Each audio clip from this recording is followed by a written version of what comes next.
Wayanad as a constituency faces a number of issues, but one of the most pressing and prominent issue that is faced by the people in Wayanad is a man-animal conflict. We are covering Manandawadi, Sultan Bateri in Wayanad. These are the areas where there have been number of attacks, intense attack by the wildlife in the residential areas. Right now I'm in Sultan Bateri in a forest area. On my right side is a tribal community that is living. On my left side is a farming community that lives in. And both these communities are facing the brunt of the man-animal conflict and how it is affecting their lives and their livelihoods. In the serene belt of Sultan Bateri and Manandawadi in Wayanad, a troubling trend unfolds. The delicate balance between man and animal has been disrupted. Wild elephants are going on a rampage, threatening lives and livelihood. A coconut tree was destroyed by elephant 2 nights ago. And so this tree is about 30 years old. So the problem is that livelihood is being affected in a big way. There are also a lot of places around here where they have completely stopped all agriculture due to wild animal attacks. So killing of people and also attack of domestic animal is one thing, but even a bigger issue from an economic point of view is affecting livelihoods. In February, 47-year-old Ajish was trampled to death by an elephant near Manandawadi. The radio collar tusker had strayed into human habitation from the forests of Karnataka.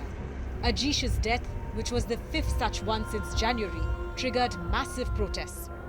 Karnataka announced a compensation of 15 lakh rupees, but for Ajish's family, the wounds are still fresh.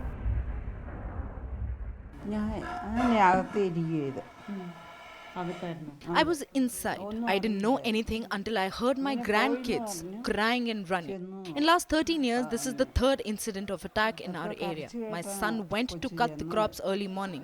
That is when this happened. There is no way one can live here without fear. What happened with us should not happen with anyone else, no matter which government comes in. They sit in the glass AC rooms and we are bearing the brunt. It is our prayer that something like this should not happen again. Wayanad has around 11,500 square kilometers under forest cover. Residents say most of the electric fencing and trenches dug to protect them from animal intrusions are incomplete or in ruins. They are blaming authorities for failing to protect them from wild animal attacks. 2019-20 की आसपास ये road बनाया और काम शुरू हो गया, लेकिन आज 2024 में जो पहुंच रहा था, सिर्फ ये पोल आपको दिखाई दे रहा है, ये लोहे का पोल जो है पुतला जैसे खड़ा है, इसमें जो कार्रवाई जो कर रहे थे, इसकी एस्टिमेट अमाउंट तकरीबन 3 करोड़ का है। ये जो सरकार की तरफ से ये जो प्रोजेक्ट है, ये अभी भी इनकम्प्लीट है। ये कबनी रिवर का जो किनारे है, तो तकरीबन 4 किलोमीटर है, यानी कि जगह का नाम है कोडलकड़ो से लेकर के पालवलीचम नाम का 4 किलोमीटर दूर का जगह। इस एरिया को हाथी से बचाने के लिए, इस इलाके के लोगों को हाथी से बचाने के लिए बनाया गया है, लेकिन हम लोग इसी का इतनी बेसब्री से इंतज़ार कर रहे हैं, ये कब पूरा हो जाए, हमारी जान बचाए। यदि ये प्रोजेक्ट अगर टाइम पर पूरा हो गया होता तो अभी हम जो सुना है अजीश नाम का मेरा दोस्त का या हमारे गाँव वाले का जान नहीं जाता। When we talk about Ajish, he was a young man. He is left with 2 young children, very small children. And this happened because of the negligence on the part of the forest department, on part of the state government. You can see, like I pointed out earlier, to prevent the wild animals to come here, there is just one single cable that has been put here. If there were proper fencing, electric fencing could have been done, and then there were chances that Ajish wouldn't have lost his life. I will ask each one of you like a very closing remark. What do you think? What is the solution? What can be done? In one word, solution is actually they have to fence it properly. One. And second, they have to create a proper environment system, proper living system in the forest, because there is no water, no eatables in the forest. That's why the animals are coming out. The people should be aware of the problem and we want to act it out. I want to tell to the people that what it is not to the public, or we want to act out if the animals comes to us. ऐसा है, मैं तो यही बताऊंगा कि अगर आप electric fencing बनाता है तो फॉरेस्ट डिपार्टमेंट से बनाता है, तो जिस किसान की जमीन के साथ वो फेंसिंग पड़ते है उसको इसकी जिम्मेदारी, देखभाल की जिम्मेदारी दीजिए.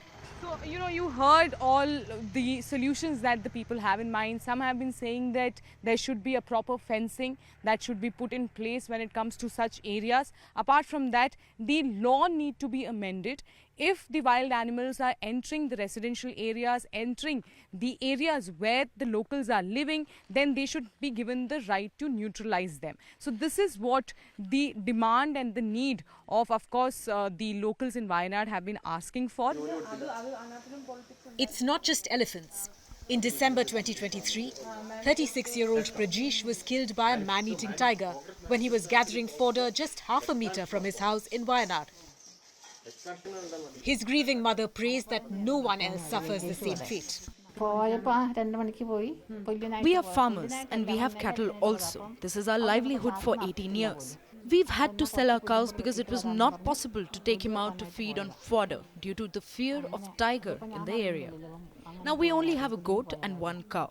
He went around 2 p.m. to get fodder for the cattle. He was waiting to get the sack filled. He was not back in time, so I started looking for him.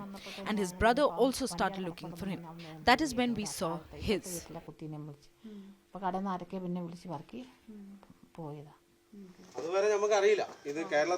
Residents say the district's burgeoning tourism industry is destroying wildlife habitats in the region. There are fences in both sides of this town, but near our area, around for about 3 kilometers, the fence is not there. We told them then only to build fence there, but they didn't do it. There is from where the wild animals enter. In broad daylight, in the afternoon, tiger ate Prajesh. There is no help from the state government. It is the central government that gave the compensation that also was delayed.